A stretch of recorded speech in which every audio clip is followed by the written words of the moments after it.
A wealthy businessman with a blind dog meets a child who claims she can restore its sight.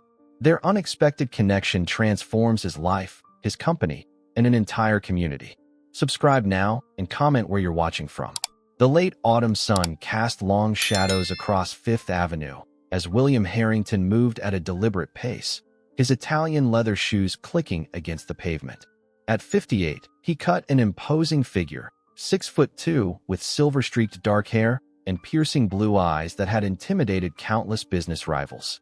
His charcoal Armani suit hung perfectly on his lean frame, a testament to his meticulous nature.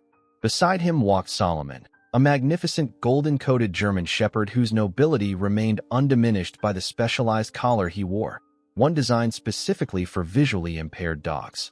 Solomon moved with practiced confidence, his unseeing eyes somehow still conveying intelligence and dignity. "Easy, boy," William murmured as they navigated around a cluster of tourists. His voice, though gentle with the dog, carried the unmistakable authority of someone accustomed to command.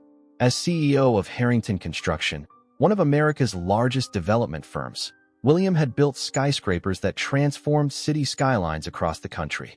Passers-by often did double takes at the pair, the obvious wealth of the man contrasting with his patient dedication to the disabled animal. This afternoon ritual had become William's only genuine respite from the relentless demands of his empire. "Mr. Harrington?" The small voice came from somewhere near his elbow. William turned, irritation flickering across his features. He valued his privacy, especially during these walks with Solomon. His gaze dropped to a girl no more than 10 years old, standing with remarkable self-assurance for someone so young.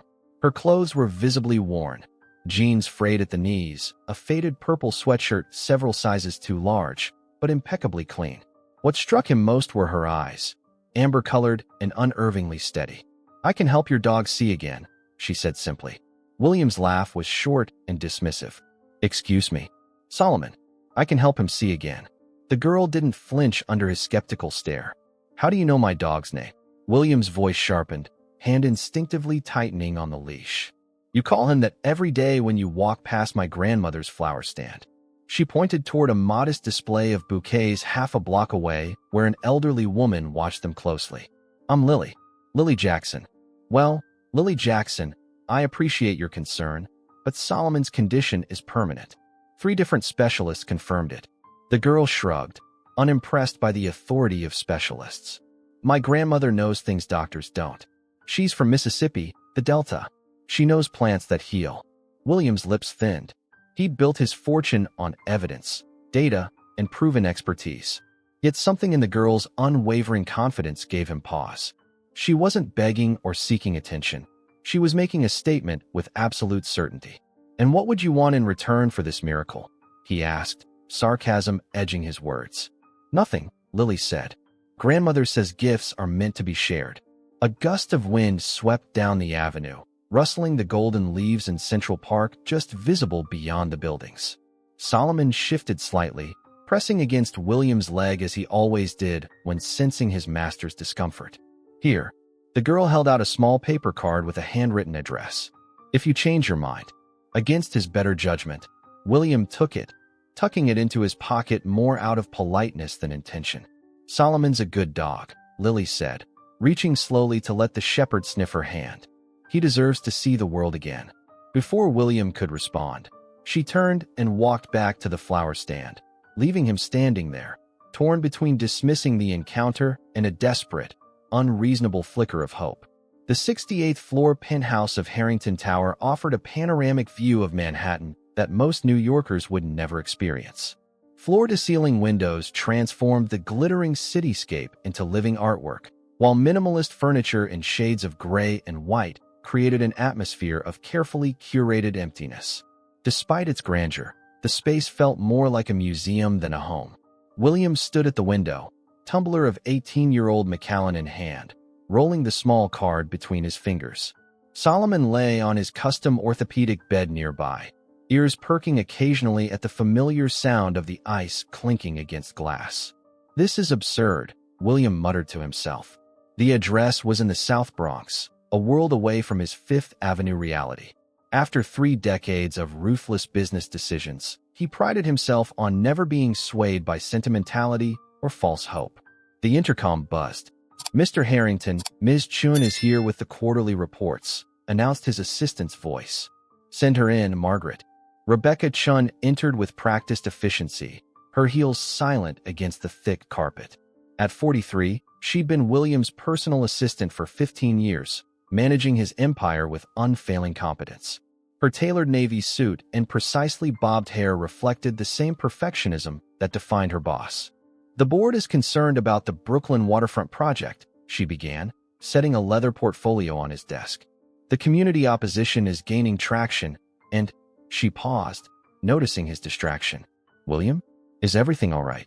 He rarely heard her use his first name anymore. It had been Mr. Harrington since he'd promoted her to executive assistant 7 years ago, maintaining the professional distance he imposed on all relationships. "Have you ever believed in something that science says is impossible?" he asked suddenly. Rebecca's expression shifted almost imperceptibly. "That doesn't sound like you." "It's not." William took a deliberate sip of his scotch. "Someone approached me today. A child. She claimed she could restore Solomon's sight." Rebecca glanced at the German shepherd, then back to William. "And you're considering this because—" "I'm not," he said too quickly. "It's ridiculous." "Of course it is," she agreed, but her dark eyes studied him with unusual intensity. "Though I've never known you to mention something truly ridiculous before." William placed the card on his desk, suddenly irritated with himself. "Let's focus on Brooklyn. What's the nature of the opposition?" "The usual. Historical preservation groups, affordable housing advocates. They're claiming the neighborhood has cultural significance we're ignoring." Her tone was matter-of-fact. "The buildings are decrepit, but they're fighting demolition on grounds of community heritage." William frowned. "Heritage doesn't pay property taxes or create jobs." "No, but it makes for sympathetic news coverage," Rebecca countered. "We need to decide if we're fighting this or modifying the plans." Solomon shifted on his bed, bumping into a side table and causing a magazine to fall. The dog flinched at the sound, his disability suddenly painfully apparent. "Give me everything on alternative medicine for canine blindness," William said abruptly. Rebecca stared at him. "You can't be serious." "I didn't build this company by dismissing unconventional approaches, Rebecca." His voice regained its edge of authority. "Consider it due diligence." "Due diligence on folk medicine?" Her skepticism was palpable. "On all options," he corrected. "Solomon's been through 3 specialists and 2 experimental treatments. None helped. And you think some child in the Bronx has the answer that Johns Hopkins didn't?" William's jaw tightened. "Just get me the information. And clear my schedule tomorrow afternoon." Rebecca's posture stiffened almost imperceptibly. "You're going there yourself? Is that a problem?" "It's the South Bronx, William. It's not exactly your usual environment." "I own properties in every borough of this city," he replied coldly. "I think I can manage a brief visit." Rebecca nodded, professional mask firmly back in place. "I'll have Carl bring the car around at 2 then." "No, no driver. I'll go myself." "That's my decision," he finished firmly. "Now, the Brooklyn situation. Give me options." As Rebecca outlined strategies for handling the development opposition, William found his attention repeatedly drawn to Solomon and the small card with its handwritten address. For the first time in years, the shareholder concerns and profit margins seemed strangely distant compared to the impossible promise offered by a child with confident eyes. The following afternoon found William driving his rarely used Aston Martin through unfamiliar streets. The sleek vehicle seemed almost obscene against the backdrop of aging apartment buildings and corner bodegas. Navigation guided him through the South Bronx, each turn taking him further from the insulated world he typically inhabited. He parked outside a weathered 6-story building with faded brick and security bars on the lower windows. A small, surprisingly well-maintained community garden occupied what might have been a parking space, bursting with late-season flowers and medicinal herbs. William checked the address 3 times before finally shutting off the engine. "This is insanity," he muttered, adjusting his watch, a habit when nervous. He deliberately dressed down in dark jeans and a cashmere sweater, though down, for William Harrington still screamed wealth to anyone paying attention. Solomon sat in the passenger seat, head tilted at the unfamiliar sounds and smells. William had debated leaving him home, but decided the dog's presence might be necessary for whatever evaluation this supposed healer would perform. A group of teenagers eyed the car as William helped Solomon out, their expressions a mixture of suspicion and curiosity. One whispered something that made the others laugh.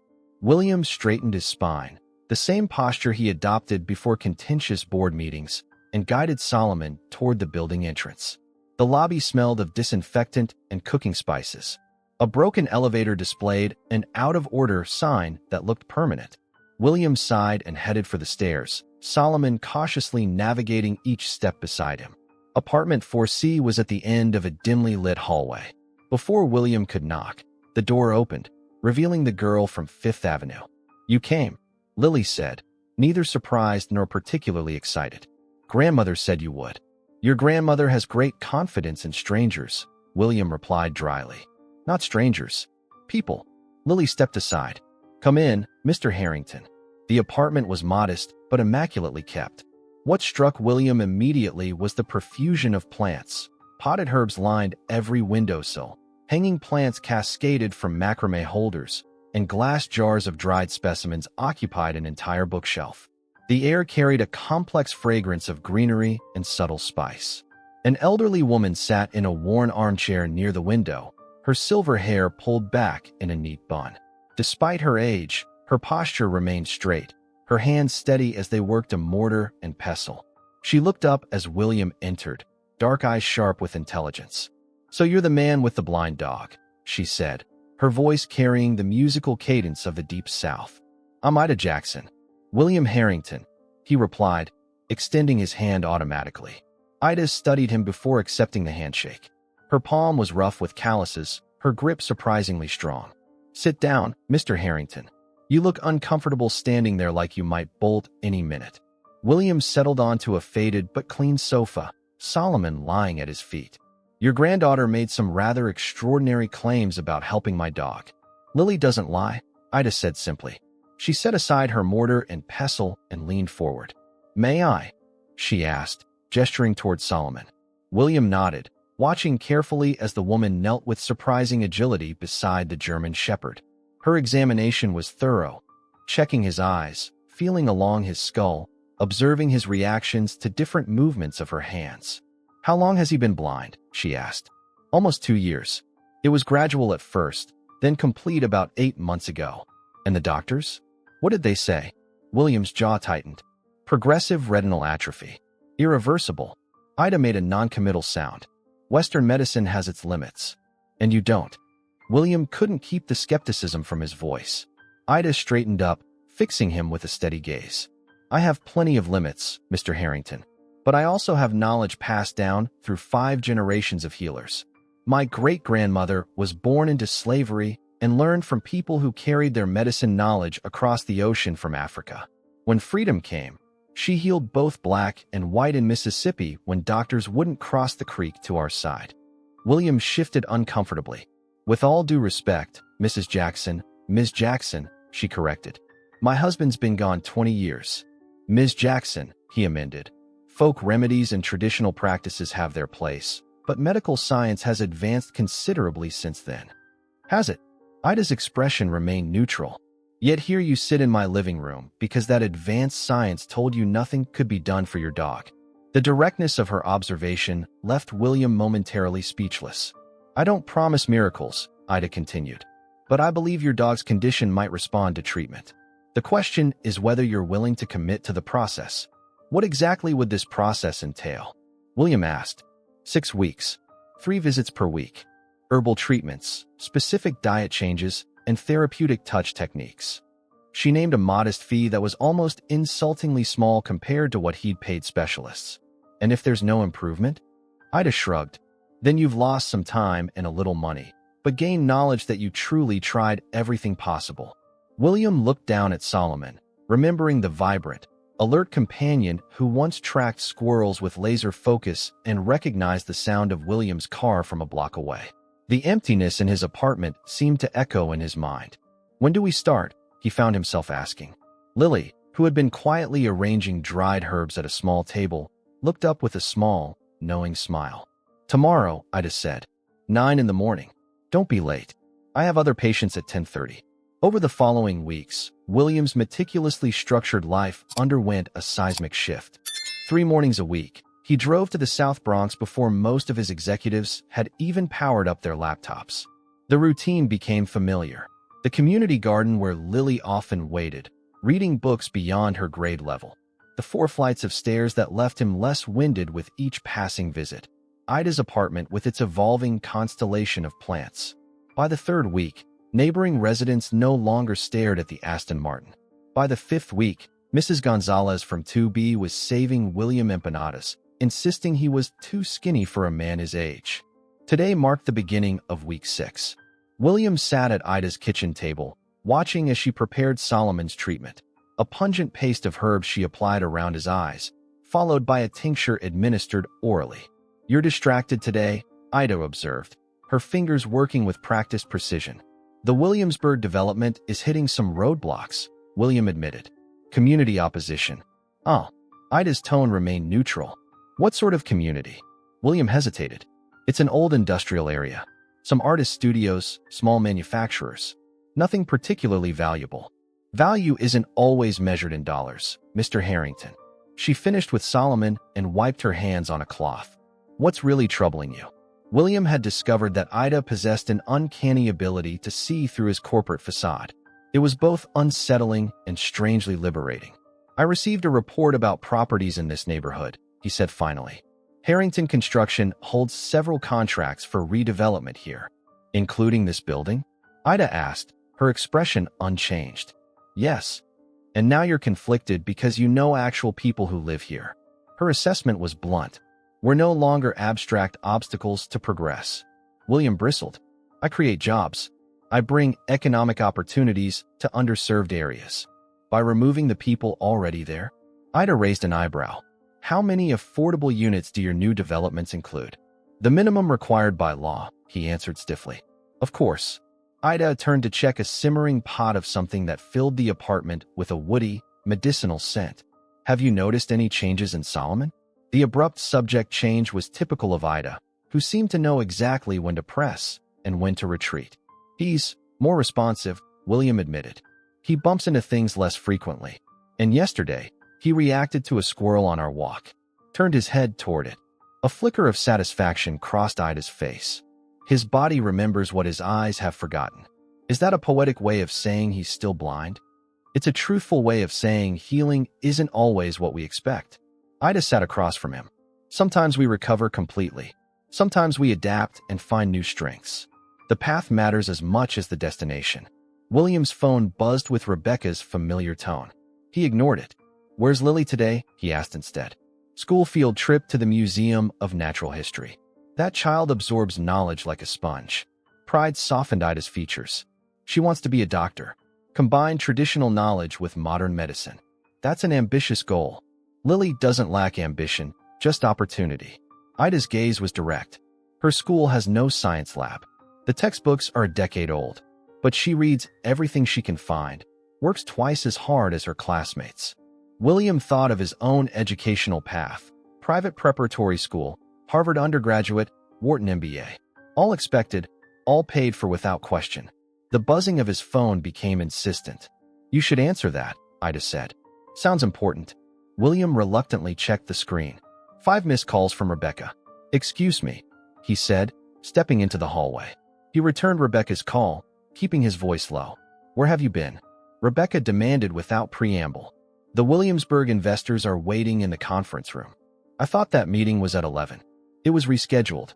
I sent 3 emails." Her tone was clipped with barely controlled frustration. "William, this is the 3rd meeting you've missed this month. People are talking.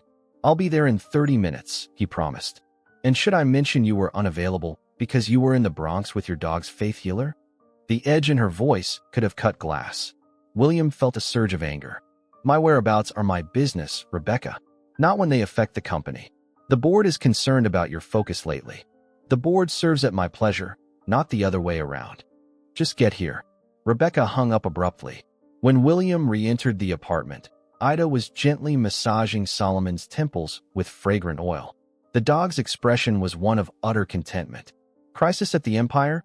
she asked without looking up. Nothing I can't handle. William gathered his coat. We need to leave early today. Ida nodded, completing her treatment. Next time, bring Lily some books on anatomy if you have any. College level is fine. College level?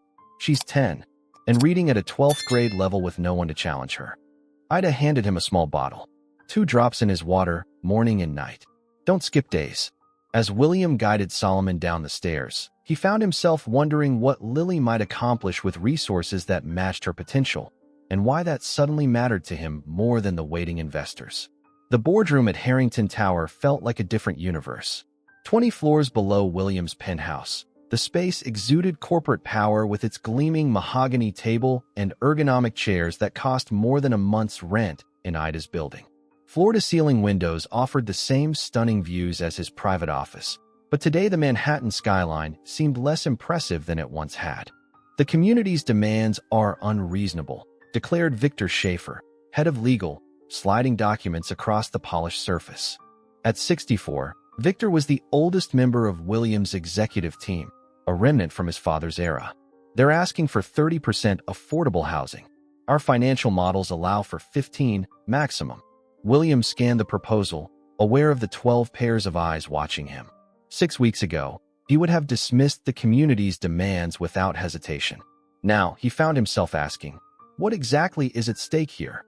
Rebecca, seated to his right, shot him a concerned glance. The Williamsburg project represents a potential $400 million in revenue over the next decade, as outlined on page 17. I know the numbers, William said sharply. I'm asking what buildings we're demolishing. Who lives there now? What businesses? The room fell silent. Finally, James Porter, the project director, cleared his throat. It's primarily older industrial spaces. Some have been converted to lofts, mostly illegal conversions. There's a community center that serves the local Puerto Rican population, a few family-owned businesses. Nothing significant. Nothing significant, William repeated, the phrase suddenly grating. Define significant, James. Porter shifted uncomfortably. Sir, from a valuation perspective, that wasn't my question. The tension in the room thickened. Rebecca intervened smoothly. Perhaps we should table this discussion until we have more complete information about the current occupants. In the meantime, the Brooklyn Heights proposal needs immediate attention.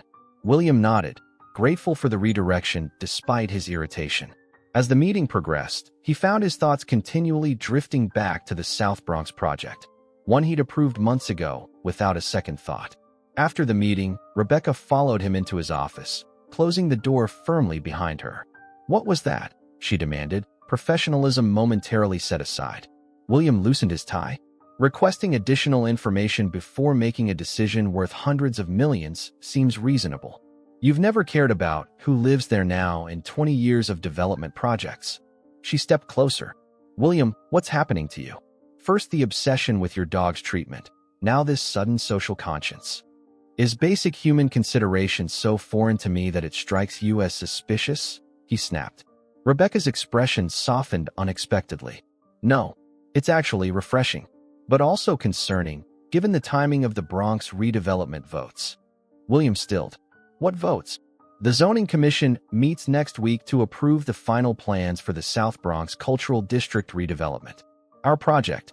She studied his face. You did read the brief I sent last month? He had, but the names and addresses had meant nothing to him then. Now, one address in particular stood out with painful clarity. The Jackson Building is part of Phase 1, isn't it? He asked quietly. Rebecca nodded. Scheduled for demolition in February. William turned to the window, processing this information. And the residents? Standard relocation packages. 90 days notice.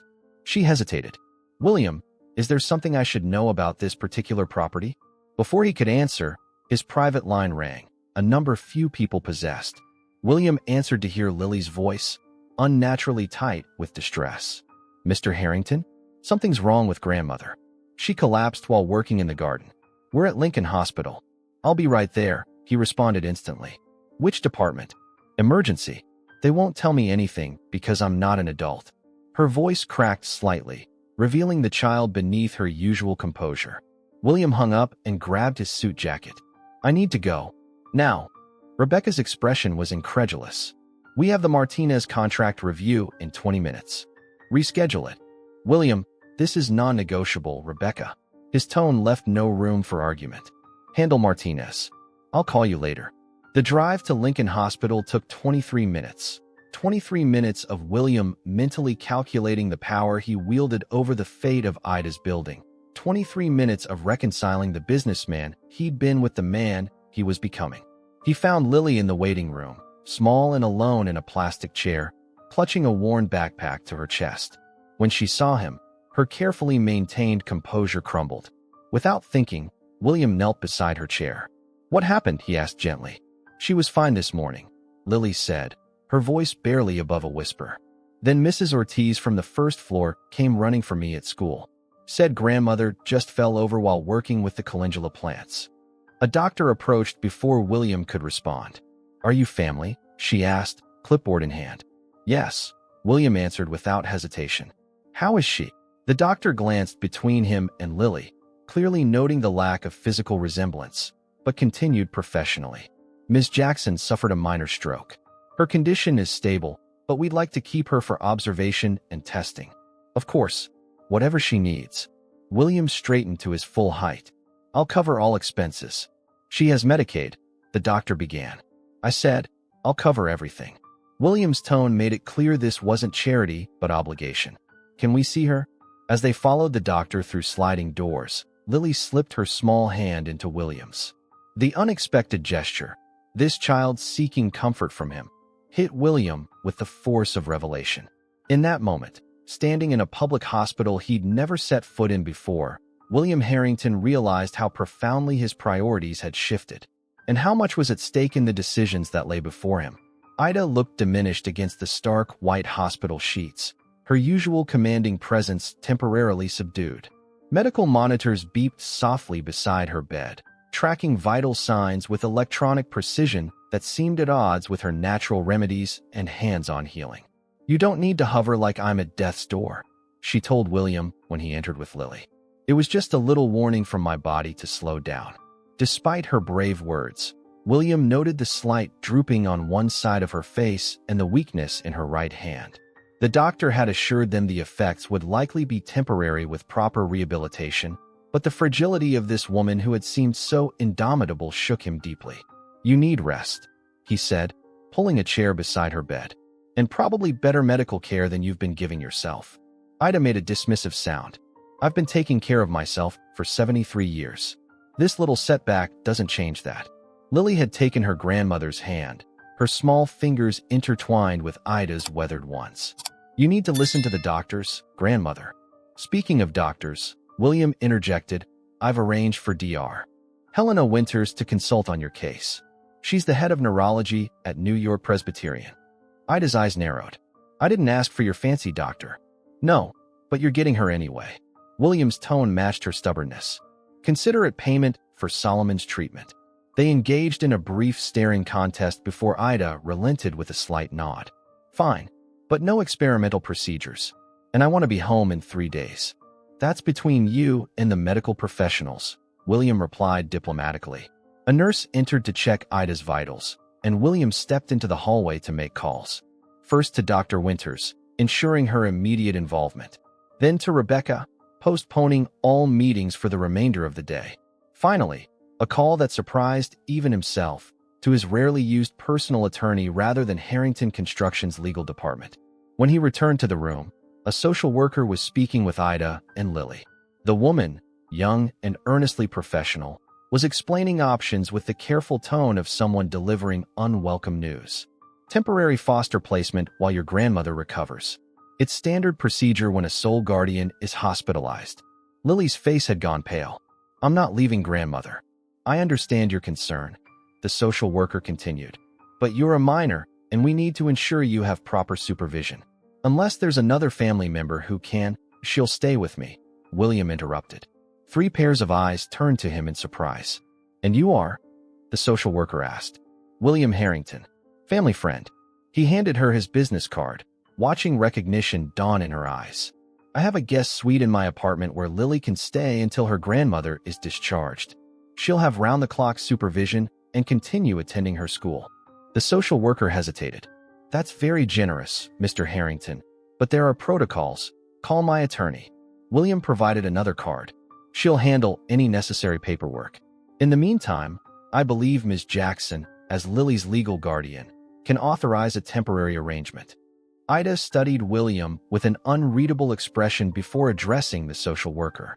Mr. Harrington has my complete trust with my granddaughter. After the social worker departed with promises to follow up, Ida beckoned William closer.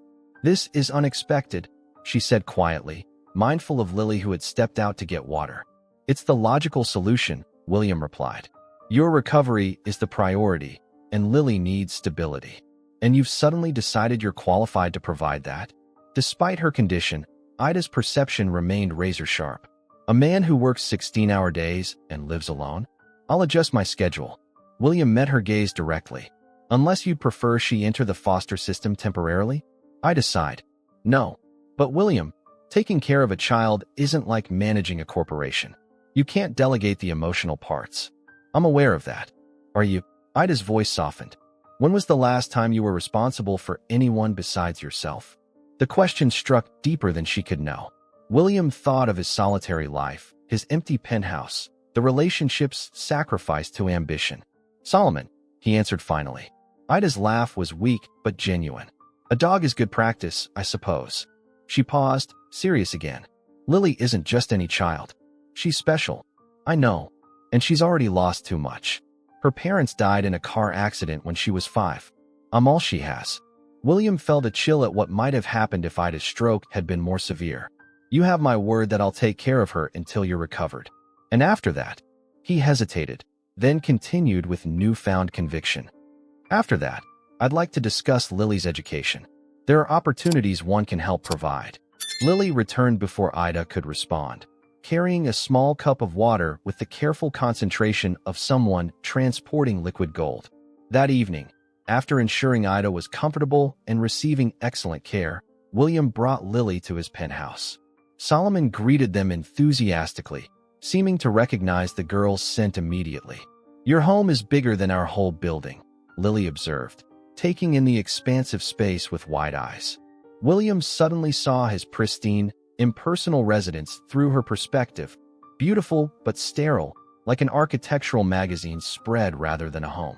No photographs adorned the walls, no mementos cluttered the surfaces.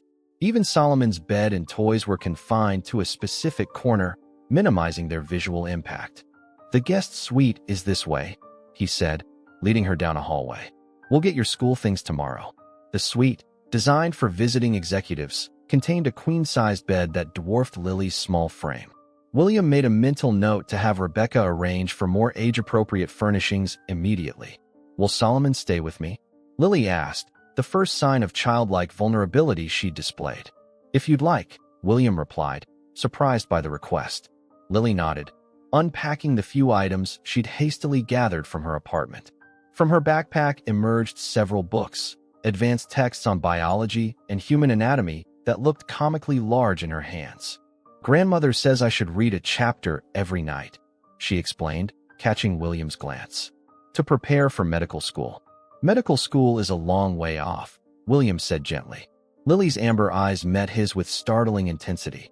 Not if you know exactly where you're going.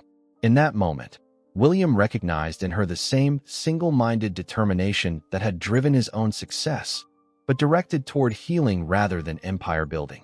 He wondered, not for the first time, what this remarkable child might accomplish with the right resources behind her, and what his responsibility was in making that possible. The first morning of their unexpected cohabitation established a pattern. William woke at his usual 5:30 a.m. to find Lily already awake, cross-legged on the living room floor with Solomon beside her, reading a medical text while applying one of Ida's herbal treatments to the dog's eyes. You're up early, William observed, momentarily disoriented by the sight of a child in his meticulously ordered space. Grandmother and I always start at sunrise, Lily replied without looking up. The body's energy flows differently at dawn. William's skepticism must have shown on his face because she added, it's not just spiritual stuff. There are scientific studies about circadian rhythms and hormone fluctuations throughout the day. I see. William moved to the kitchen, uncertain of appropriate breakfast for a 10-year-old. Do you like cereal? Lily finally glanced up, amusement flickering across her features. I usually have oatmeal with fresh fruit, but I can make it myself. I have a chef who delivers meals, William explained, feeling strangely inadequate.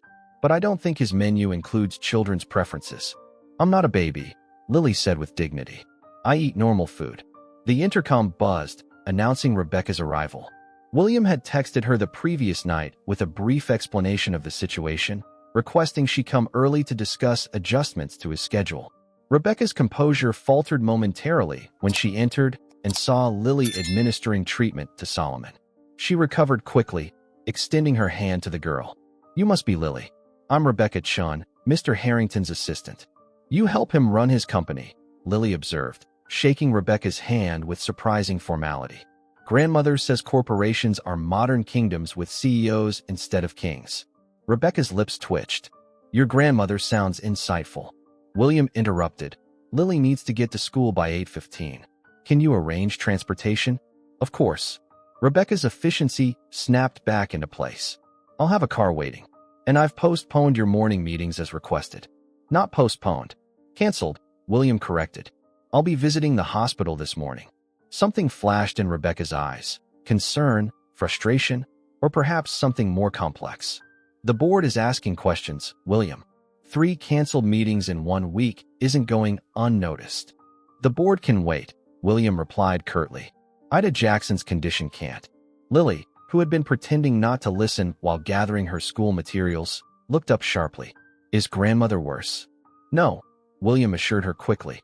I just want to speak with her doctors. About the building? Lily asked. The question caught William off guard. What building? Ours. On 167th Street. Lily's gaze was direct and unflinching. I heard you talking to Ms. Chun yesterday about demolition schedules. Rebecca had the grace to look uncomfortable. William chose his words carefully. That's a complicated business matter, Lily. It's not complicated to the people who live there, she replied with the brutal simplicity of childhood. Mrs. Ortiz has lived in 1B for 42 years. Mr. Washington in 3A is raising his grandkids after their mom died. The Diaz family in 2C has 5 children and nowhere else to go. The silence that followed was weighted with implications. William had never considered the residents of his development properties as individuals with names and stories, just abstract figures to be relocated according to legal requirements. I should get ready for school, Lily said finally, disappearing into the guest suite with Solomon following loyally behind her. Rebecca waited until the door closed before speaking. She's certainly direct. Like her grandmother, William replied, pouring himself coffee. What's the status of the Bronx project? Rebecca consulted her tablet. Final zoning approval next Tuesday. Demolition notices go out the following week, giving residents the required 90 days. And the Jackson building is definitely included in Phase 1. It's the cornerstone of the eastern section. Rebecca studied him. William, are you considering changes to the master plan? Because that would require board approval and would significantly impact profitability projections. William set down his coffee cup with deliberate care. I want complete profiles on every resident in that building by this afternoon. Not just names, family situations, employment, housing history, everything. May I ask why? Because I'm making decisions that affect real people, and I should at least know who they are. The conviction in his voice surprised even himself. After dropping Lily at her school, a dilapidated building with metal detectors at the entrance and peeling paint on the walls, William proceeded to the hospital. Dr. Winters met him outside Ida's room. Her prognosis is good, the neurologist assured him. The stroke was relatively minor. With proper rehabilitation, she should regain most, if not all, function. How long will recovery take? William asked. That depends on the patient. Ms. Jackson is remarkably healthy for her age, which works in her favor. But realistically, we're looking at several weeks of intensive therapy, followed by ongoing rehabilitation. William nodded, processing this information. Ensure she receives the best care possible.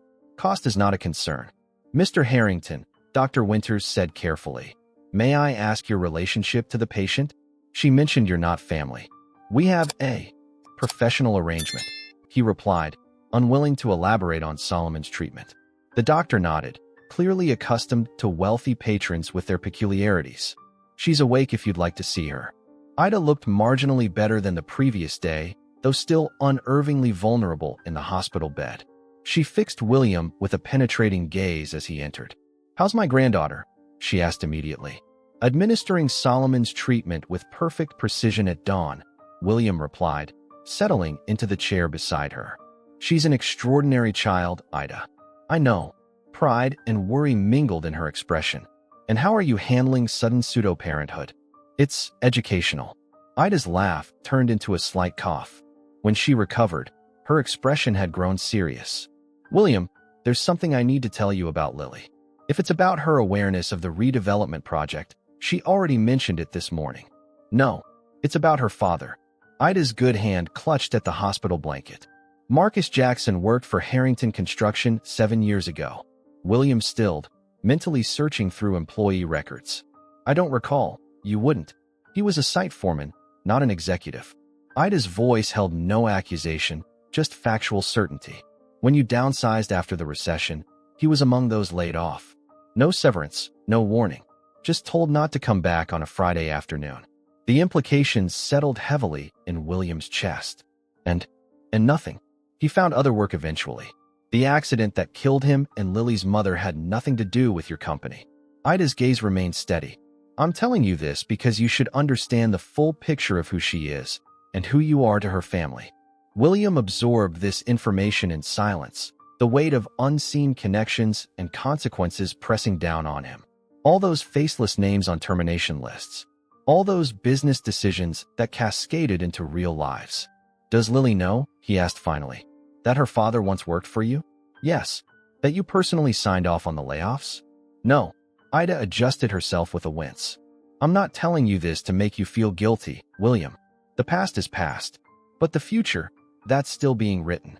Before William could respond, his phone vibrated with a message from Rebecca. The board was calling an emergency meeting. The tension in the boardroom was palpable as William entered. 12 members of the Harrington Construction Board sat in perfect corporate formation, their expressions ranging from concern to barely concealed hostility. At the head of the table, opposite William's usual chair, sat Edward Thornton, the company's longest-serving board member and William's father's closest friend. "William," Edward acknowledged with the familiarity of someone who had known him since childhood. "We appreciate you joining us on such short notice." William took his seat, noting Rebecca standing unobtrusively in the corner. Her expression gave nothing away, though he suspected she knew exactly what this meeting was about. "I understand there are concerns," William said evenly. Edward nodded. "Several, in fact. Over the past few weeks, you've canceled or rescheduled 19 meetings, delayed decisions on 3 major projects, and most concerning, requested a complete review of the South Bronx development, our most profitable venture for the coming fiscal year." "I prefer to call it due diligence," William replied. "Due diligence was completed 6 months ago when the project was approved," countered Diane Levitt, head of the Finance Committee. "Now, 3 days before final zoning approval, you're suggesting changes that would reduce our projected profit margin by nearly 20%. William remained outwardly calm, though inwardly he was calculating rapidly. Rebecca must have seen his preliminary notes, revisions he'd been drafting between hospital visits and caring for Lily. "The current plan displaces over 200 families," he said, "many of whom have lived in that neighborhood for generations." "That's unfortunate, but hardly unprecedented," Edward replied. "Relocation packages are standard and legally sufficient." "Legally sufficient isn't the same as morally adequate," William found himself saying. A ripple of discomfort moved through the room. These were words the old William Harrington would never have uttered. "With all due respect," said Marcus Reynolds, the youngest board member, "since when has Harrington Construction been in the charity business? Our obligation is to our shareholders." "Our obligation," William countered, "is to build a sustainable business that contributes positively to this city. Not just economically, but socially." Edward leaned forward, his expression softening slightly. "William, we've known each other for 30 years. Your father built this company on straightforward principles: identify undervalued properties, develop them to their highest potential, and generate profits for investors. It's a model that's created thousands of jobs and billions in value, and displaced thousands of residents," William added quietly. "Progress has costs," Edward said simply. You've never questioned that before. William met his gaze directly. Perhaps that's the problem. The silence that followed was broken by Diane.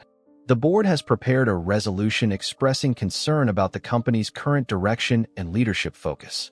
We're not calling for anything drastic at this point, merely a formal acknowledgement that recent decisions have deviated from approved strategies.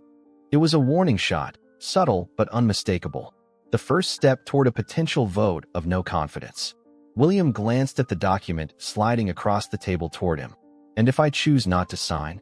That would be unfortunate, Edward replied carefully, particularly given the upcoming shareholder meeting. The threat was clear.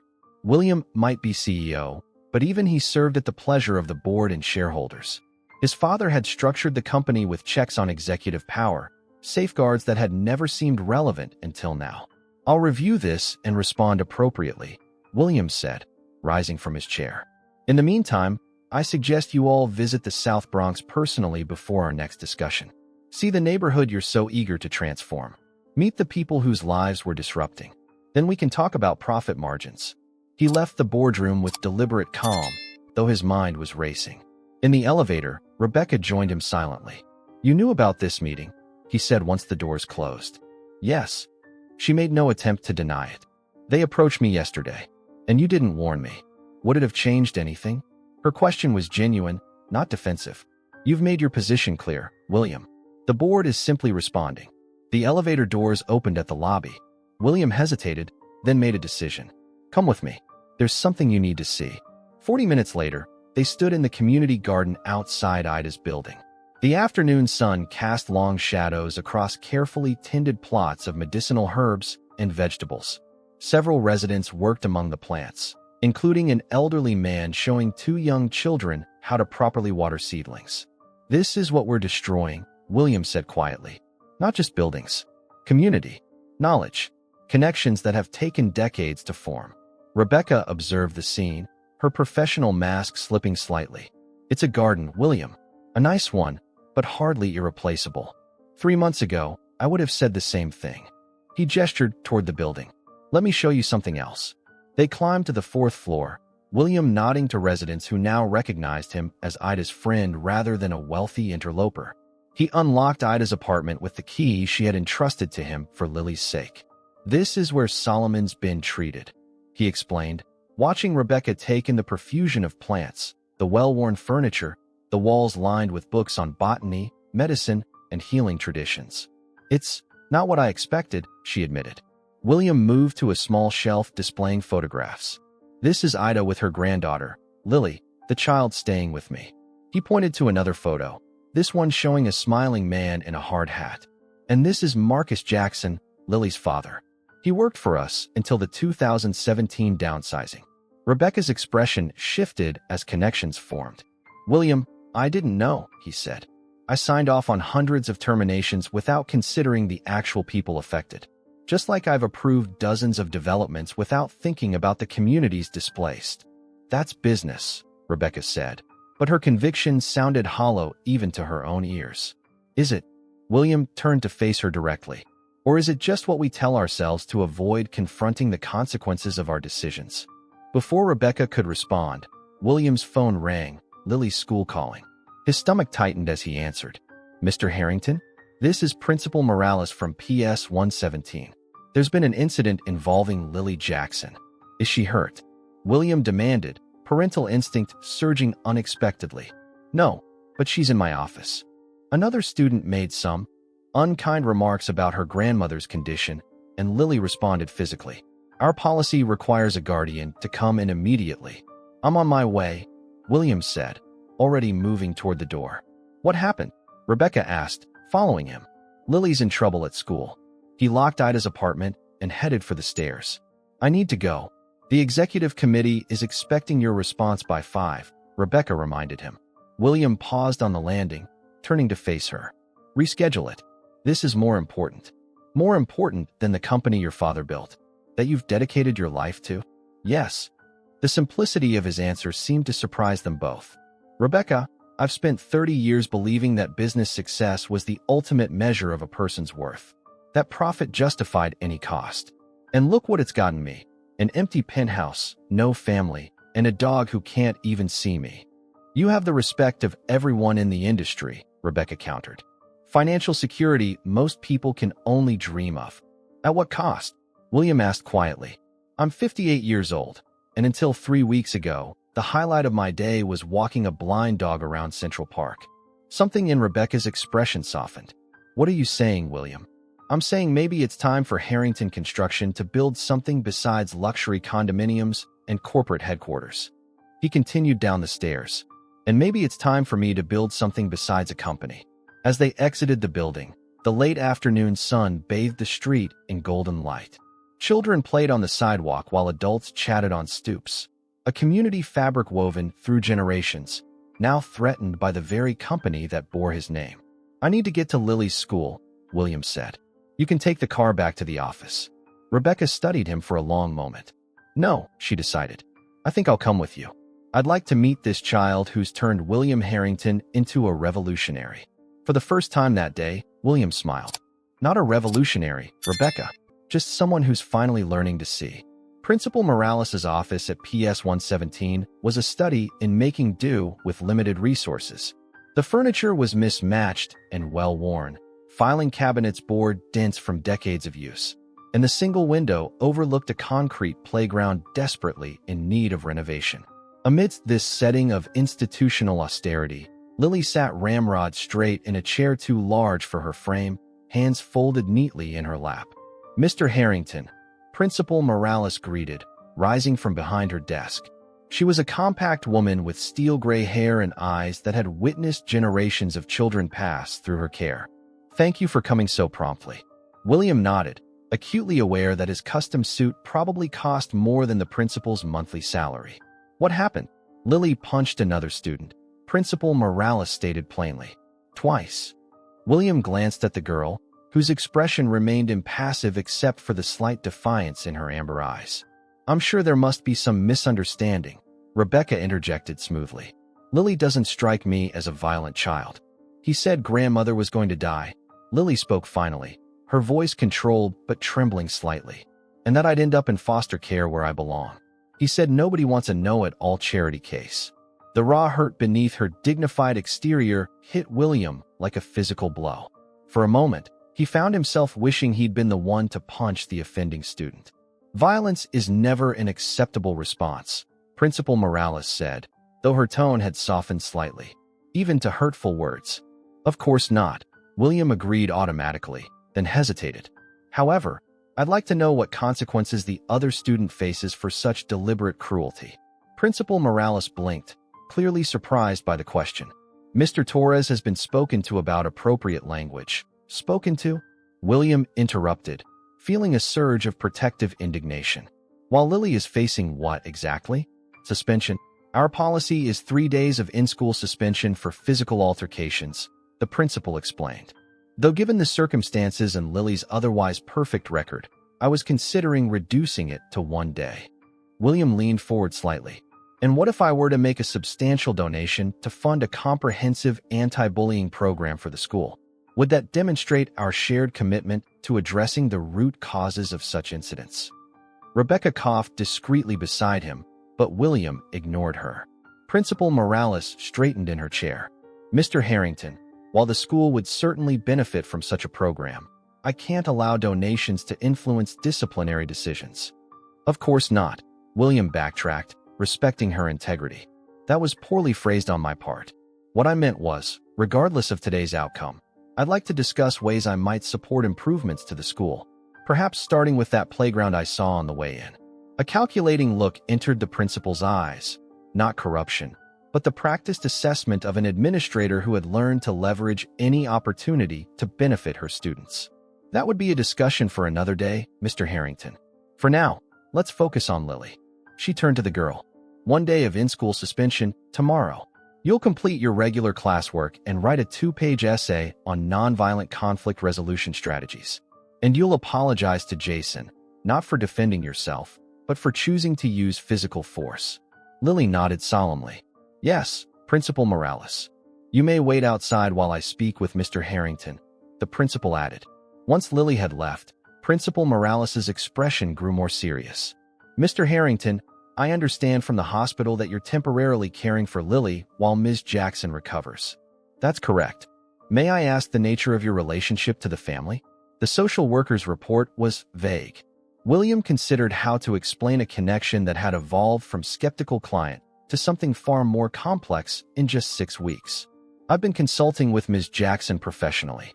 When she was hospitalized, it seemed the most logical solution to prevent Lily from entering the foster system temporarily. Principal Morales studied him carefully. Lily is one of our most promising students. Her academic potential is extraordinary, but her circumstances have been challenging. The stability of her home life with Ms. Jackson has been crucial to her success. I'm aware of that, William replied, which is why I intend to ensure that stability continues. Meaning, William made a decision that had been forming since his confrontation with the board. Meaning I'm reconsidering the redevelopment project that would have displaced Lily's family and 200 others from their neighborhood. Principal Morales's eyebrows rose slightly. That would be significant. It would be the right thing to do, William corrected. He rose from his chair. Thank you for your time, Principal Morales. I'll have my assistant contact you about that playground discussion. Outside the office, they found Lily reading an advanced chemistry textbook, seemingly oblivious to the curious stares of staff members passing by. Ready to go? William asked quietly. Lily closed her book, her expression unreadable. Are you mad at me? For defending yourself? No. William guided her toward the exit, Rebecca following a few steps behind. Though next time, perhaps try words before fists. Words don't always work, Lily replied with the weary wisdom of a child who had learned hard lessons too young. Sometimes people only understand when it costs them something. The insight struck William with surprising force, echoing his own recent realizations about business and power. That's unfortunately true, but violence usually costs both sides. Lily considered this as they walked to the car. I scared Jason when I hit him. I saw it in his face. I don't like that I did that, even though he hurt me first with what he said. That's called conscience, William told her. It's an important thing to have. As they drove back to Manhattan, Rebecca observed the interaction between William and Lily with undisguised fascination. The girl had pulled out her chemistry book again, occasionally asking William surprisingly complex questions that he did his best to answer. You're quite knowledgeable for your age, Rebecca commented during a lull in their conversation. Lily glanced up. Grandmother says knowledge is the one thing no one can take from you. Not landlords, not banks, not developers. The pointed remark hung in the air. William caught Rebecca's eye in the rearview mirror, a silent communication passing between them. When they arrived at Harrington Tower, William turned to Rebecca. I need a few hours to work on something. Can you stay with Lily? I'm not a babysitter, Rebecca began automatically, then stopped herself. But yes, I can. I don't need watching, Lily protested. I'm almost 11. Everyone needs company sometimes, William said gently. And I think you and Rebecca might find you have more in common than you realize. In his office, William immersed himself in financial models and architectural plans, making call after call to developers, community organizers, and financial partners. By the time he emerged 3 hours later, the outlines of a radical new approach to the South Bronx project had taken shape. He found Rebecca and Lily in the penthouse kitchen, surrounded by bowls and ingredients. Solomon watching hopefully from his bed. We're making dinner, Lily announced. Ms. Chin didn't know how to cook, so I'm teaching her grandmother's recipe for jambalaya. Rebecca, her usual immaculate appearance somewhat compromised by a smudge of flour on her cheek, shrugged with surprising good humor. Turns out I've been missing some essential life skills while mastering spreadsheets. It smells amazing, William said truthfully, the apartment filled with aromas that made the space feel more like a home than it ever had before. As they sat down to eat, the first meal William could remember sharing at his own table in years, he realized how profoundly his priorities had shifted. The board's resolution seemed insignificant compared to the simple triumph of a shared meal, of Lily's careful explanation of her grandmother's culinary techniques, of Rebecca's unexpected laughter. Later, after Lily had gone to bed with Solomon keeping faithful watch beside her, William shared his revised plans for the South Bronx development with Rebecca. It's ambitious, she acknowledged, reviewing his notes.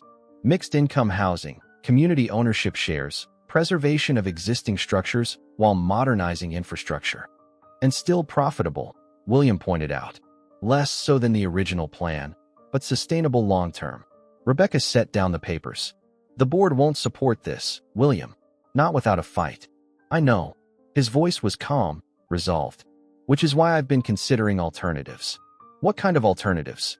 A restructuring of Harrington Construction. Possibly a division focused exclusively on community-centered development. Or, he hesitated, then committed to the thought. Or I walk away and start something new. Rebecca stared at him. You can't be serious. This company is your life's work. Is it? William met her gaze directly. Or is it just what I've been doing while avoiding having a real life? The question lingered between them, loaded with implications neither was quite ready to address. Finally, Rebecca gathered the plans and stood. I'll have these formalized by morning, she said professionally. And William, for what it's worth, I think your father would be proud of this version of you. After she left, William stood at his window, looking out over the city he had helped shape, for better and worse. Tomorrow would bring confrontation with the board, difficult conversations about the future of his company, and the continuing challenge of caring for a remarkably complex 10-year-old. For the first time in decades, William Harrington felt fully alive. 1 week later, William stood at the podium in Harrington Tower's main conference center, facing a room divided between bewilderment and outrage. Shareholders, board members, and executives filled the seats, drawn by the unprecedented announcement of a strategic realignment, called with minimal notice. For 30 years, William began, his voice steady despite the tension crackling through the room. Harrington Construction has operated under a simple principle: maximize profit by developing properties to their highest market value. By that measure, we've been extraordinarily successful. Murmurs of agreement rippled through the audience. But there are other measures of success, William continued. Measures I've been forced to reconsider in recent weeks. What is our responsibility to the communities where we build? What legacy are we creating beyond our balance sheets? What kind of city, what kind of world, are we shaping for the next generation? Edward Thornton shifted uncomfortably in his front row seat.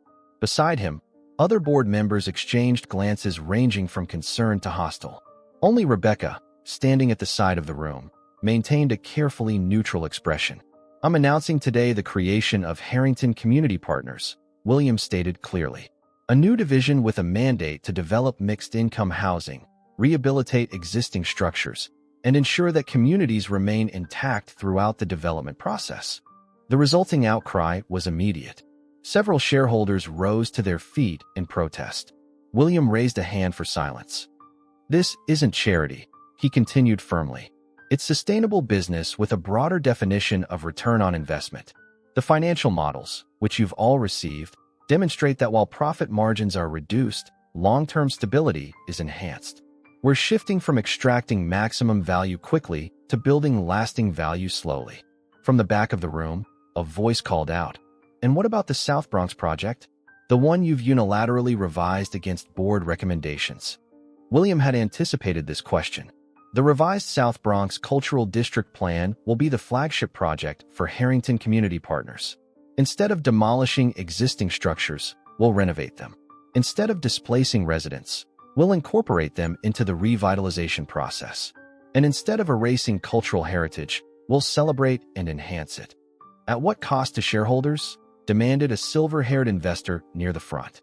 An estimated 12% reduction in projected returns over the first 5 years, William answered honestly, followed by greater stability in years 6 through 20, as community investment generates sustainable growth rather than boom and bust cycles. The meeting devolved into heated debate. William had expected nothing less. After an hour of pointed questions and thinly veiled accusations of betrayal, he called for the vote that would determine the fate of his proposal and likely his leadership. As electronic ballots were cast, William found himself strangely calm. The outcome, while important, no longer defined him completely. The past weeks had revealed possibilities beyond the narrow confines of corporate success. Possibilities that included mentorship, community, and perhaps even family in forms he'd never considered. The voting concluded. Rebecca approached the podium with the tablet displaying results, her expression giving nothing away. William scanned the numbers quickly, then faced the audience. By a margin of 54 to 46%, the proposal has been approved, he announced. The room erupted once more, celebration from some quarters, dismay from others. Harrington Community Partners will begin operations immediately, with the revised South Bronx project as its inaugural development. The aftermath was predictable. 3 board members resigned on the spot. Several major shareholders promised to divest. Edward Thornton approached William with a mixture of disappointment and grudging respect. "Your father built this company on clear principles," he said quietly. "And I'm building its future on expanded ones," William replied. "The world has changed, Edward. We need to change with it." Edward shook his head slowly. "I hope you know what you're doing, William." "For the first time in a long time," William answered. "I think I do." Later that afternoon, William drove to Lincoln Hospital where Ida was completing her final day of inpatient rehabilitation. Her recovery had been remarkable. The slight drooping on one side of her face had almost disappeared, and she had regained most function in her affected limbs. "So," she said when he entered her room, "I hear you've become a revolutionary in the world of New York real estate." William smiled. "News travels fast. Lily reads the business section every morning. Showed me your picture announcing some new division of your company." Ida studied him with her penetrating gaze. "Explains why you've been even more distracted than usual during your visits." "There's been a lot to arrange," William admitted, taking the chair beside her bed. "But it's official now. Your building is safe. Not just temporarily, permanently. We're renovating instead of demolishing, with minimal displacement during construction." "And the rest of the neighborhood?" "The same approach wherever possible. Some structures are too compromised to save, but we're working with community representatives to ensure new construction serves existing residents first." Ida nodded slowly. "That's quite a transformation for Harrington Construction." "For Harrington himself, too," William acknowledged. "Though I have excellent teachers." He glanced meaningfully at her. "Don't give me too much credit," Ida said dryly. "I'm just an old woman who speaks her mind. You're considerably more than that, and we both know it." William leaned forward slightly. "The doctors say you're being discharged tomorrow." Finally, "Hospital food is slowly killing me faster than the stroke would have." "About that," William began carefully.